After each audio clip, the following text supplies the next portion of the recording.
Vivi and I sat across from Jordan's hospital bed. The doctors said he should be all right. He only suffered cuts and bruises.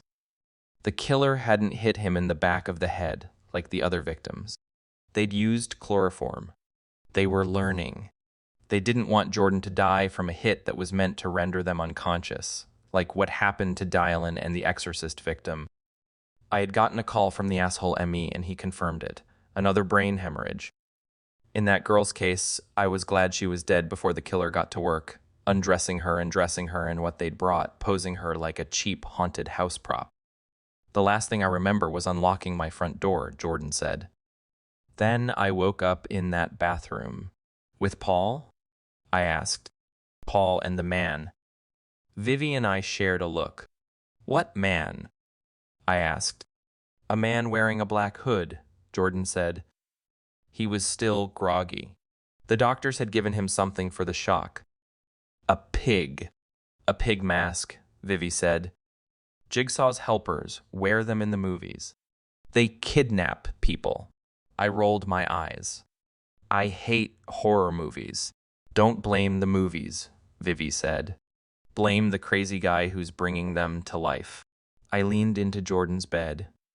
He looked bad, groggy, pale, sedated and anxious at the same time. What makes you think it was a man? He had a very deep voice, Jordan whispered, looking around nervously as if the killer could walk into the room at any moment. Probably a voice changer, Vivi said. Like the killers in Scream. Jigsaw's copycats used them in the sequels. Vivi, I said. Maybe you should wait in the hall. Fine, Vivi said. If you don't want my help. I do want your help, I said. And you're helping a lot, but I shouldn't even be here. The only reason the doctors haven't kicked me out is because I'm the sheriff. All right, Vivi said. She walked out of the room and shut the door. I turned back to Jordan. Part of the reason why I asked Vivi to step out of the room was because I didn't want her to hear what Jordan would say next. What happened to Paul? Jordan's eyes met mine. They were wide with what could only be fear. I could practically hear his heart pounding. His breaths became quick and shallow and strained. He kicked Paul awake, Jordan said. He was worried he'd used too much to knock him out. But Paul came around. The guy walked around the room, looking at everything. The lights. A clock on the wall. He was angry. It didn't look perfect. He brought someone else in too. Unconscious. Wearing black clothes. He set him down next to me and put this metal thing next to it.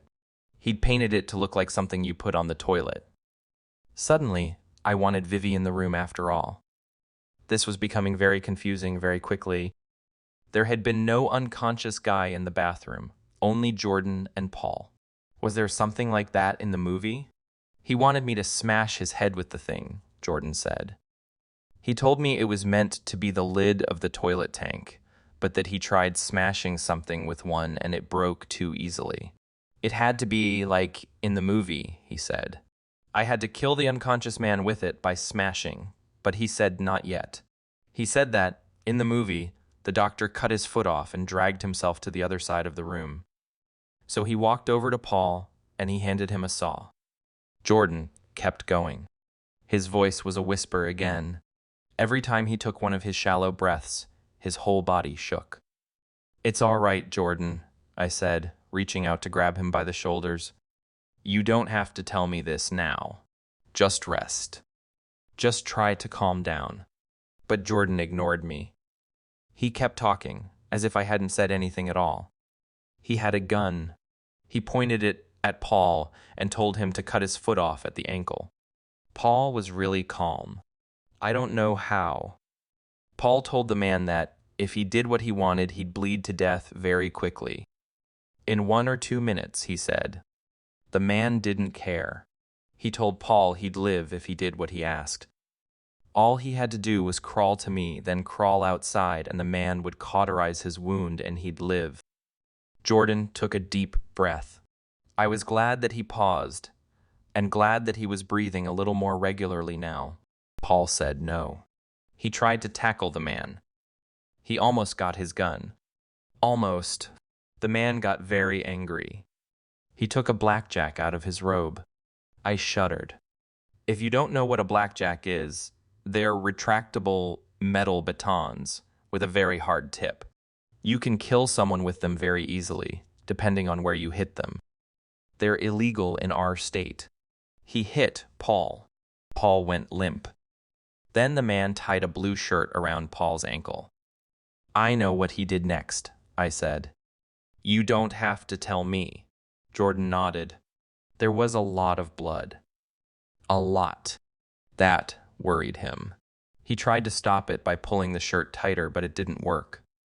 Then he started checking for a pulse, started doing chest compressions. But Paul was dead. Even I knew that. I took a deep breath. It felt like I hadn't breathed since Jordan started talking. The man started shouting. He broke a mirror. He walked over to me and took the unconscious man out of the room. Then he walked back in, dragged Paul over to me, and left. I thought I heard him whisper something before he left. Game over, Vivi said. What did I tell you? I asked. Vivi was pale, her eyes wide. Yeah, Jordan said. That sounds about right. From the movie? I asked. Vivi nodded. The doctors gave Jordan something so that he'd sleep, and Vivi and I walked out of the hospital, into my car, and drove home. We didn't talk the rest of the day. Whatever illusions I had about this being fun, about a sheriff and her daughter teaming up to catch a killer, were a distant memory. This was ugly. It made me sick. I scrolled through the horror category on Netflix, and I had to run across the room and puke in the kitchen sink. I don't think I'll ever be able to watch another horror movie again. I can tell that Vivi feels something similar. I asked her a few questions, mostly about the unconscious man that the man wearing a pig mask wanted Jordan to kill. She just told me to read about Saw online. She sent me a link to a wiki. I couldn't even look at it. Maybe someone can explain what the reference was in the comments. I'm having a hard time reading them either, especially the ones telling me to look at Vivi or her boyfriend as suspects. She's my daughter, not a character in a movie. There's no twist because there's no writer. This is real as much as I wish that it weren't. I raised Vivi. She and Chris are my life, which is why this next part took me so long to write. Vivi said she wanted me to drive her over to her dad's. At the time, it seemed like a great idea. Mark had been blowing my phone up with dozens of missed calls, asking me where Vivi's daughter was, and when I told him that she was with me, he said that that's exactly what he was afraid of. He'd heard about Paul, of course. He knew about a few of the other ones too, but he didn't know they were done by the same person, like most people in town. I hadn't shared the horror movie references. As far as they were concerned, there was a string of strange murders taking place, culminating in Paul and Jordan being kidnapped and tortured. I drove Vivi over and dropped her off a few houses down. I didn't want to see Mark. I was afraid I'd punch him if I did. Be careful, Mom, Vivi said. The killer always goes after the detective in the movies. I'm not a detective, I said. I'm a sheriff/police chief. Remember? Vivi smiled at that. It was a weak smile. Not one of her best, but I was glad to see it. The next morning, I woke up to my door practically banging off its hinges. Someone was knocking on my front door frantically. I opened it to see Monica. She rushed into my apartment, pushing past me. What was she doing here? She's always down at the station doing something. Something happened. Something bad. Really bad. Where were you? She asked. I fell asleep, I said, reaching for my phone.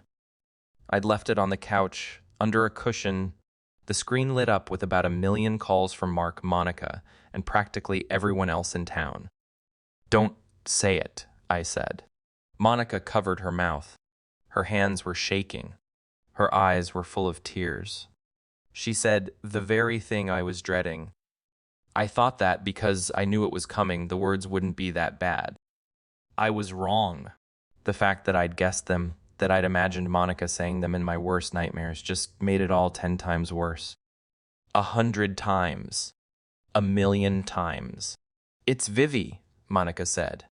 They think she's going to pull through. I pushed past her and ran outside. Monica drove me to Mark's. I was glad she did. I would ran every red light, would slammed into every car in front of mine, would tried running through everything in my way. Instead, I just sat in the passenger seat, looking dead ahead, in a daze, sedated, terrified and numb at the same time. We pulled up to Mark's house. I stepped out. Mark rushed me immediately, slamming me against Monica's car, slapping me across the face, shouting in my ear. You did this, he said. This is your fucking fault. My deputies pulled him off me. One of them, Trevor, pinned Mark on the ground and threw cuffs around his wrists. Let him go, I said. Trevor got off Mark, but Mark didn't move. He just lay there, burying his face into the grass and sobbing. I walked upstairs, went into Vivi's room, ignored the horror movie posters on the walls, and saw a pair of first aid workers rolling her out on a stretcher with an oxygen mask on her nose and mouth. She was wet and wearing nothing but the towels they'd wrapped her in. But she was awake, her eyes half open. The first aid workers kept tapping her on the face and kept telling her to stay awake. She's alive, I said. She's okay. Ma'am, we need to wait for the blood work to know for sure. I rode in the ambulance with Vivi and Monica. The first aid workers filled me in. Mark heard a noise and saw someone jump out the window. He found Vivi in the bathtub, unconscious. The first aid workers told us that she wasn't out for long, as far as they can tell. For the next few hours, I sat in Vivi's hospital room, waiting for her to get back. The doctor said they'd flush her stomach, run some tests, start her off on an IV drip. One of my deputies found a sleeping pill bottle on Vivi's bedroom floor. They brought Vivi in, still groggy. She was in and out. It's a small town. They know me and they know her. The doctors are good and they watched her closely. Her blood work came back. Sleeping pills. Higher dose than recommended but not lethal. She should make a full recovery. No signs of brain damage, no respiratory depression, and she didn't ingest any water or vomit. You'll be all right, I said, kissing Vivi on the forehead. Chris and I sat together through most of it. He was quiet, distant. His phone was out and unlocked. He scrolled through it, staring past the screen, eyes unfocused and glazed. His phone screen keeps turning off, going into sleep mode. Chris would bring it up to his face and unlock it, only to stare past it once again. Then it locked up, and he'd do it again. We held hands. We hugged each other and cried and hovered over Vivi while she slept. Chris kept asking the doctors if it was okay for her to sleep. He wanted her to be awake. The doctors said all the sleeping pills were out of her system, that she needed rest, oxygen, and the IV. Chris didn't like the oxygen. He told me he'd only seen it in movies when someone was about to die. My phone buzzed. A photo message. I unlocked my phone and opened it was a photo of Vivi's bathtub, sent by one of my deputies. They'd drained the water out and found something on the bottom. Knives. My first thought was that it was knives. But it wasn't. It was a glove. The thumb was normal, but the other 4 fingers were knives. The bastard. That fucking bastard. It happened just now. Monica shouted, rushing into the room. What? I asked. The glove?